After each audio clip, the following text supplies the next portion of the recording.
years in terms of the age. I think the maturity that is there.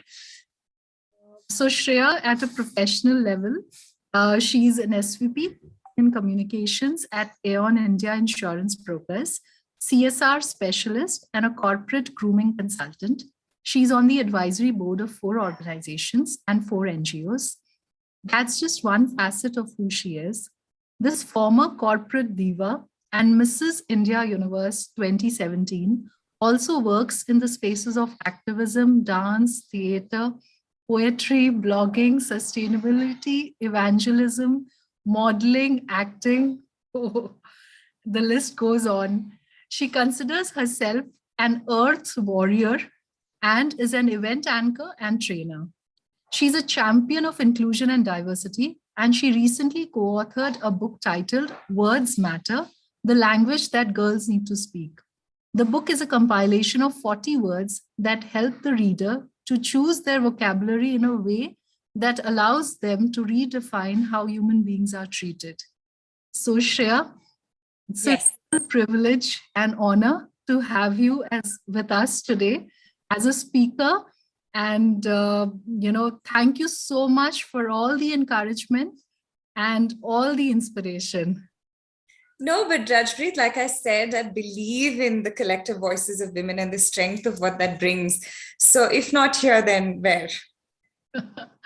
Absolutely. And Shreya, let's start with talking about words that matter. I think that's really an interesting piece of work. So, why don't you tell us more about that? So Jacinta Jayachandran, who's my co-author, and I had worked in the inclusion and diversity space for about 5 years. And she said one day, she called me out of the blue and she said, Shreya, we're going to write a book. And I said, yes. And then I asked her, what do you want to write about? And she said, I actually have this idea of compiling our experiences of biases that have come often into our lives as women, whether it's in the workplace or at home. And she said, I want to write about 40 words. And these words mean different things to different genders. And that shouldn't be the case. And language is a powerful tool to eliminate bias. The minute you can flip the gender of that language and try and see, that's always the check, right? Is this, when it's flipped, sounding okay for the other gender, is usually a good test to figure out whether it's got conditioning and patriarchy and misogyny and all of that layered into it. So the book stemmed from that, of us being able to compile and write about these 40 words, like ambition, for instance, is a dirty word when it comes to women, but men who are ambitious are celebrated. And like Anushka said, power. What does power mean? What does strength mean? What does confidence mean? What does asking, questioning mean? So the layers of conditioning that we have built upon ourselves, for us are also, it was a discovery as we worked in the book on how much we have to shed to actually unlearn all of it that we've taught. So the book was such an exercise. So the book is actually got, a little note, which is a 4-line poem of the word itself. Then it's got 1 word to remember, 2 words to embrace, 3 words to think of, 4 words to imbibe, up to 10 words in context of that particular word. And then it's got the word itself talking to you. So in first person, and the word talks as ambition. Or if the word is challenge, the word talks as challenge. And there are words like shame and guilt, which are some of my favorites because we seem to carry them a lot stronger and heavier. And we spoke about guilt this morning as well. What is it that makes us who we are in context of the language that we speak? And why should that language be different for different genders? Why can't it be more inclusive? That's the idea of the book. Very grateful that we got to put that together. And there are a lot of schools that have really liked the work. We've done readings with young girls, and that's what's most inspiring, because if you can change them there and their thinking, it's meant for anybody from 13 to 100. There's no age group for the book, and I think that's what's exciting. We have a picture of Jacinta's mom holding the book, who she's 80 plus, and her smiling, her toothless smile. And I think that is the embodiment of what just a change in language could mean cross-generationally for all of us as women. How beautiful, really. And you spoke about biases. I think you spoke about inclusion, and all of these are so much ingrained in our values and ethos that we are trying to build as an organization. And I think we've been speaking about energy also, and the every word that carries a particular energy and its impact on the other person. So it's all so very beautiful, Shreya. Today's topic is the unstoppable woman. So would like to hear from you that, how are you unstoppable and how do you really define an unstoppable woman? So I come from a matriarchal family of extremely alpha women. We have our own problems, but they're not to do with being alpha at all. So I grew up in a home where my grandmom had 4 daughters, and they all had more daughters. The only boy was my brother, who was in 2 generations the only man other than my grandpa and the respective husbands that we had to deal with. So, growing up in an environment where women did things based on what they were capable of and what they were good at, and not based on gender, is a very equalizing thing. If you're good at driving, you take the wheel. If you're good at topography, you navigate. There is no gender when you grow up amongst this sort of a. So I think right at the start, I have immense privilege to have been exposed to a family like that, and to have had educated women, all of them working in different areas and different sectors. My aunt lived with me till I was 12, so it was my mother and my aunt. My mom was a single parent.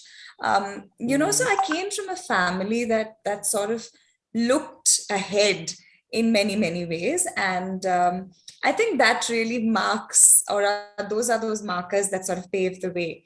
So for me, I think unstoppable means all of that. Unstoppable meant my grandmom, who was undergoing her, tooth removal at that time in her mid 60s, who would wait for me at the gate every day after her surgery, waiting for me to arrive and then, feed me. That's an unstoppable woman. She held the whole house together. She taught the math. She taught me my math in my 10th standard. So my grandmom was that kind of a woman. I keep saying that, put her in the center of power and she'd probably run the country like clockwork. That is an unstoppable woman. My mother, my aunts, they all work in extremely exciting spaces. They're all unstoppable women to me. I'm surrounded by role models of women, including yourself and the whole team at Sechi's, who believes in their commitment to do something, and that drive, showcases a bunch of unstoppable women. So who to me is an unstoppable woman? I think any woman who's out to, either serve or drive a purpose or chase a dream or put food on the table. I have a cook who takes care of her granddaughter and has a family to run, and I think she's unstoppable. All of these women around me, and Neerja spoke about a story. I'll tell you another quick story. Satya Sundari is the name of this young girl in Tiruvannamalai, in a small town in Tamil Nadu. Was married off early, physically abused in her husband's home. Went back to her parents' home. They kicked her out, saying, "No, now you're married. You're not a responsibility." She had a 6-month-old child. Her mother-in-law would measure 1 glass of milk a day and give that for her. And, she was a lactating mother, and for the child. So she had to get out of there. She sent out an SOS message to a platform, a women's platform, and they sort of helped her get a degree in becoming a beautician. Then she ran a beautician piece on a cycle with her little kid sitting in the basket. She went home to home and she ran that business. And then she realized that the child was growing, because one day the child accidentally consumed something in a house that it was not supposed to. She said the bicycle and the basket had grown too small for the child. So she set up her own beauty parlor. And then she came to an event to talk about it. And I was translating this. I was the translator. She was speaking in Tamil. And that child had come with her, 1.5-year-old. And she had come with one of her clients who was a supporter. So she ran this beauty parlor from the small town of Tiruvannamalai. And she actually started helping other women in other cities set up beauty parlors. So she was the first person who people would say, go to her if you have queries on how to set up a beauty parlor. Now, Satya Sundari is an unstoppable woman. So if I were to think of it, I love the idea of the unstoppable woman because it does not have hierarchy. It doesn't subscribe to titles. It doesn't subscribe to achievements. It doesn't subscribe to awards or accolades, but it subscribes to the idea of a woman who is after something, who's put her mind to something, who's put her heart into something. And I think that is the idea of the unstoppable woman. As for me being unstoppable, I think it's just privilege and gratitude to the universe that, to me, the mantra is chase everything that I'm excited by. And if it works out, if it works out, otherwise it's an experience and I learn from them. So. Oh, absolutely, Shreya. I think you're being humble, but lovely and very inspiring story that you shared. And, the whole idea is to acknowledge ordinary women doing extraordinary things. And actually, that doesn't let them remain ordinary at all. So, and to recognize and, share such inspiring stories with a lot more women. So that was the whole, idea behind celebrating the undying spirit in women. So, I was also hearing one of your talks the other day in which you mentioned about connecting with the highest vibration and the best vibration, be a message. So I think, I would love if you can share bits of that because I think it was so appealing. So I believe very strongly in the law of attraction, and I believe that you're constantly attracting what you want. So if it's a lack, and if you're operating from a space of not feeling good or not being positive, that's what will come to you, because that's the vibration that you're working on or working with, the energy that we talk about, right? So I believe that if you allow people to step up, they naturally will. I believe that if you trust people, 99 out of 100 times, the trust that you give them will work for you. And that one time that it didn't should not be the label to judge all of the 99 with, So when I say operate from your highest vibration, you're actually attracting that. So what is it that you're giving out to the world that's coming back to you, and in what form is it coming back to you? So is it faith? Is it hope? Is it resilience? Is it strength? Is it belief? What is that you're putting out there? And attracting that from that vibration will always give you a path which is a path of least resistance, where you don't have to be in conflict, where you don't have to be in a space of negativity, where you believe that the best is only going to happen. And when you trust it like that unfailingly, if you don't trust yourself, it's all right. Trust something else, trust the universe, trust the other person.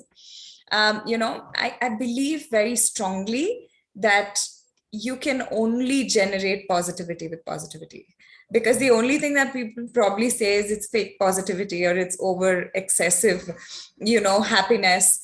It's not. It is to be able to understand that everybody has bad days, but you don't essentially have to operate from that low. Look forward to the next moment because it's in your control, and then you operate from that vibration. You operate from that ability to drive that course for yourself and for people around you, and it will come back manyfold. Goodwill comes back manyfold. What goes around comes back around, and I very strongly believe in that sooner than you know it. So if you're doing something, just make sure that the intention is not negative or harmful in any form, and to a large part, you'll just be protected by that. Very beautifully explained, Shreya. So let's understand more, about, your life. You've been an achiever all through. So you've been handling so many diverse roles, from SVP Marketing and Communications to advisory board of 4 companies, being a D&I champion, to supporting several NGOs. So, how do you make it all happen? A lot of people ask me, how do you manage time? And I keep saying, I don't sleep well. Anushka said something which I really liked. She said, I've let my brain always operate, and I've never thought of my body or my soul or my heart. I think I am guilty of having done that way too often, ignoring my body and my needs. But I think one thing is that I don't do anything that is low vibration. I don't do something I'm not excited by. If I'm excited by it, if I'm enthused by it, I find the energy. It sort of comes to me from somewhere. It's almost magical, it's like saying that, okay, I want to do this, I want to get into this, and how is it that I'm going to juggle and find time? And it often happens.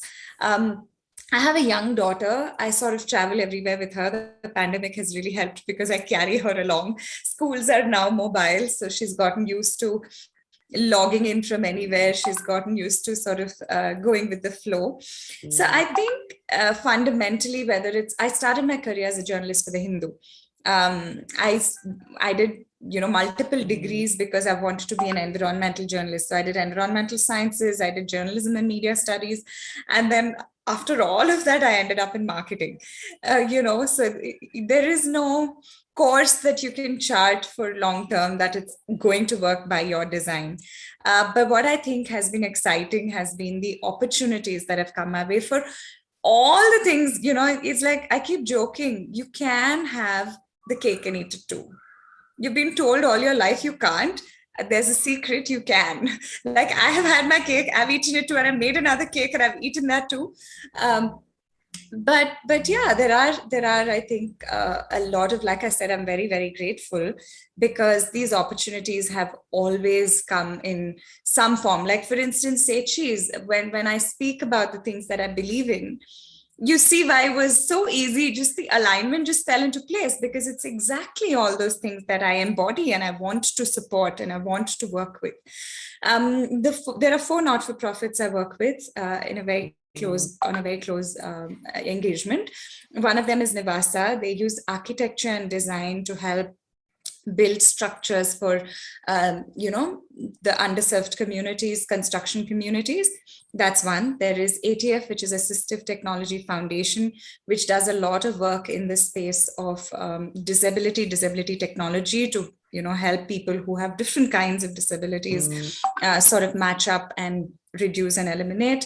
There is Vidya Foundation, which works with children and women. And they sort of find multiple ways of giving after-school education for young girls, income streams for women, etc. There's Wow Kitty Trust, where I'm a trustee and I'm a co-founder. And our trust is about women orbiting women. It's about a community of us who get together, 85 women for the last 6 years. We give 0% interest loans to rural women entrepreneurs in the country. And we've supported over 2,000 women. And today our fund, which is 1,000 rupees per woman per month, which we pay, which is as much as a Starbucks visit, goes into a pool fund. And that fund is now grown to over 1 crore. And it keeps getting reinvested into, different women beneficiaries. So that's one more that I support. So in terms of what is it that drives me, I think just the fact that I want to walk the talk. I want to put my money and my mouth where everything is, everything I believe in, and that drives me. And I think it's just the love for being able to do my bit, whether it's whatever I bring to the table or whatever I learn from it. There's this powerful line in giving. There is a lot of selfishness. So if I'm giving my time, I know it's a selfish need because I want to be able to learn and grow. And so my giving comes from a space of extremely personal gratification, which I probably get in being able to work with all of them. And the same with the organizations I work for. I work with a sustainable resort, which believes in profitable, sustainable practices, which are so intense that guests hate it. I'm working with you guys. I'm working with a fashion organization, which is looking at sustainable fashion and using technology to sort of drive those narratives. So I think it's my way of saying, thank you. I'm so glad that there are organizations like this, and I believe in the idea and I'm investing in it, whether it's time, effort, or energy. So I believe you're actually living so many lives in parallel, Yeah.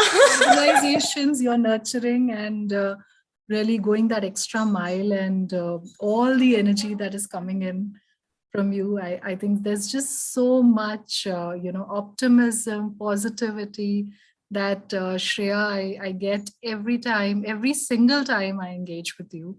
So I must definitely say that.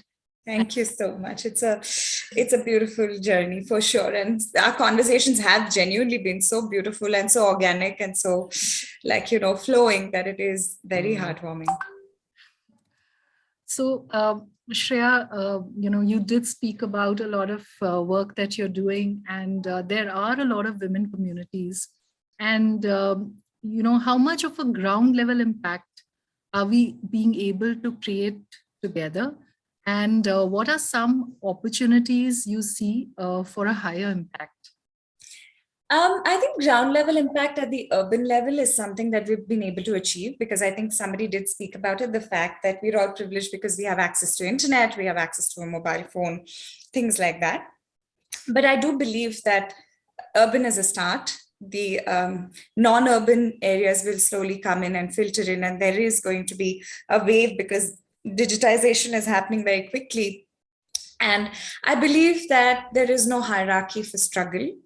I believe that there is no hierarchy for problems. And I believe that, there's this beautiful Ban Ki-moon quote which says, if all the problems of women, of children, of strife, of war, of hunger, of conflict, of countries, of politics are connected, then the solutions must be connected too. So there is this idea of saying that, yes, if one is causing the other, then I'm sure that if you build a solution for one, it's like a domino effect which sort of sorts and sifts through the rest. And I believe very strongly in that. So I believe that ground impact, I believe every woman, every soul, every person, not even gender wise, if you can impact at some level, you are setting a chain reaction off. And that can be in any form. It can be within that family, within that community, within that area, within that space. It doesn't matter. But I think there is ground level impact. And that ground level impact will lead to many things.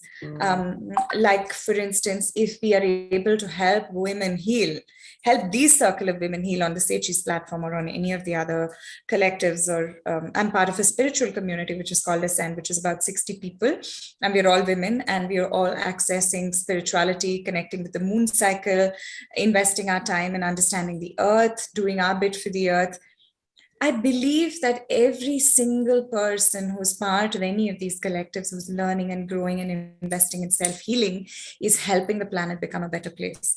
Because one, we're not passing it on to our daughters, which is what has happened for years. Two, we're breaking conditioning.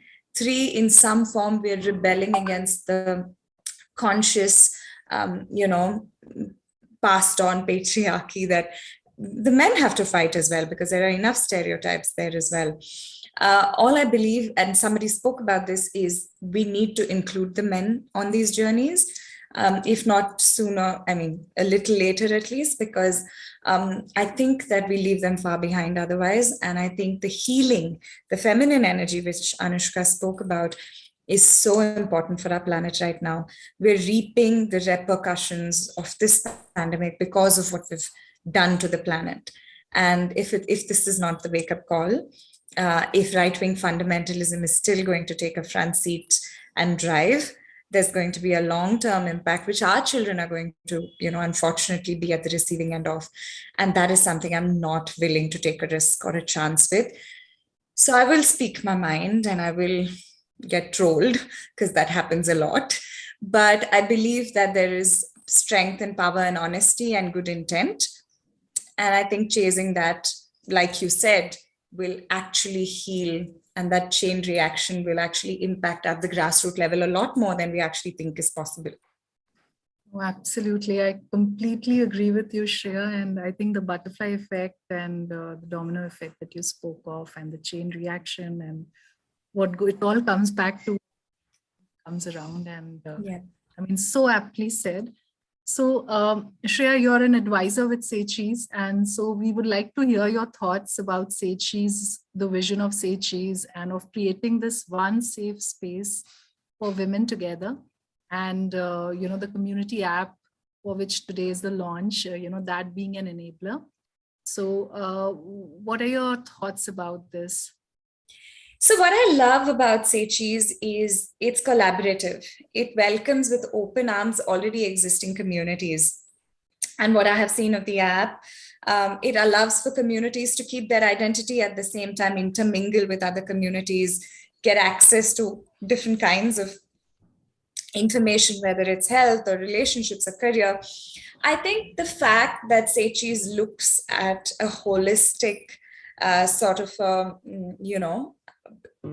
integration of all of these aspects of a woman's life, I think is powerful. And the fact that it does it with fun, with technology, with the behavioral sciences, with the research that's gone into it, with the whole neuroscience piece that's in it. I think that it makes a lot of sense. I'm very excited by the small, the things about Sechi's that really excites me. Yes, there are networks. Yes, there are networking platforms. But what I think Sechi's has done is it's taken existing technology, which could leverage or allow for things to happen in a form and manner that women can embrace, can be excited by, can find, like you said, a sounding board. And one of the things I've noticed very often is if it's a friend's place, if it's a home, if it's a circle at work, you're often not in a space of freedom because you're often subject to being judged, or you're afraid of being judged. And you're judged either way, right? It's one of those things, bahut moti hai, bahut patli hai, you're too confident, underconfident. That never changes. So you're caught in that trope of fear of being able to express yourself or even hear your own thoughts because you're so scared. Actually, we all, like I said, are privileged, but I do know of women in the workplace who are scared of their own thoughts because they're so conditioned by thoughts around themselves, whether it's their families or their structures or whatever it is. And I think that there is a release that is needed and it needs to come. And you need to find that space where there's no judgment, where there is no hierarchy, where there are no labels, where there is no trope, where there is collective learning, understanding, empathy, kindness, compassion. And I think the fact that Sechi's is structured on the empathy piece and on being a sounding board and on being a space of no judgment and in creating a safe space, I think is what is the most powerful idea of Sechi's, which appealed so much to me. And to be able to have affirmations and to be able to have a space where you can talk to yourself, to be able to have a vision space where you jot down your little bits, where you can journal and find prompts and do all of that on one end, access master classes, do career, guidance pieces, access mentors, access speed networking from a career point of view, from a health point of view, track your health goals, understand what you're doing, finding community in, supporting your health goals. Every single aspect of it comes back to the fact that in today's world, it's probably the one space that you need to sort of help you, in a cohesive manner. And that's what excites me most about Sechi's.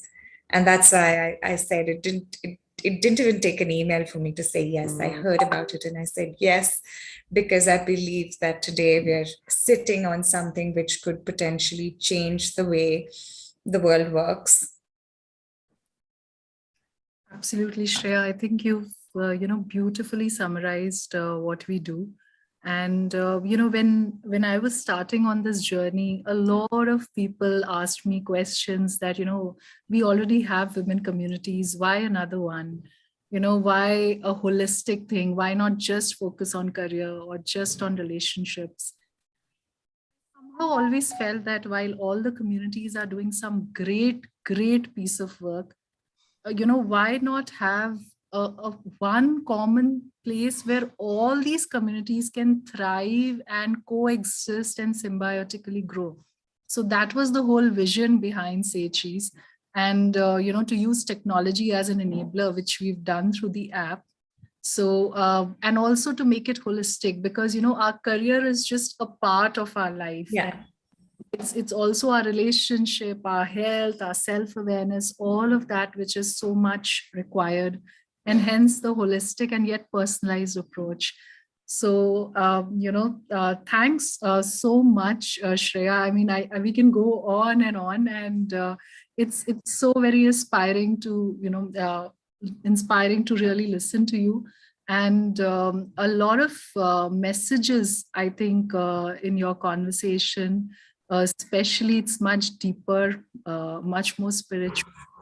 and for the younger generation who are listening to this to take forward. We would of course love you to have come on the iOS app once we launch on Apple.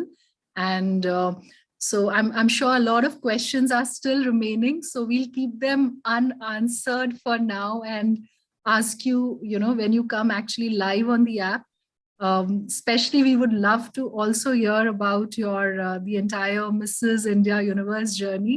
I think that can be a one session in itself. I think a lot of viewers would be interested because that's in one space the highest that one could achieve. And so a lot of accolades and a lot of feathers on your cap, Shreya. And the humongous amount of work that you're doing for women and on your shoulders. I mean, really, it's amazing, amazing. And we are so glad that you emerged in our environment and you joined us and made the team much, much stronger. So thank you so much. And, we'd love to have many more conversations with you. Absolutely, not the last that the Sechi's app is going to see of me in any form or manner. There'll be a lot coming. I love the conversations that we've had today with all of the women that I've got snippets of. So it's incredible. Divya and Saras, again, part of the Sechi's community, are incredible women. So I think these women for women things always are so, sparking such happy energies that I look forward to every single one of those conversations that we're going to have. And for everybody, please download the app. It's already on. I'm doing this all day today. I'm saying, listen, it's on Android already. Go download the app. Go check it out. So that's the mantra for the next week till it's on iOS. Then I'll say it's available on Android and App Store. So let's do this.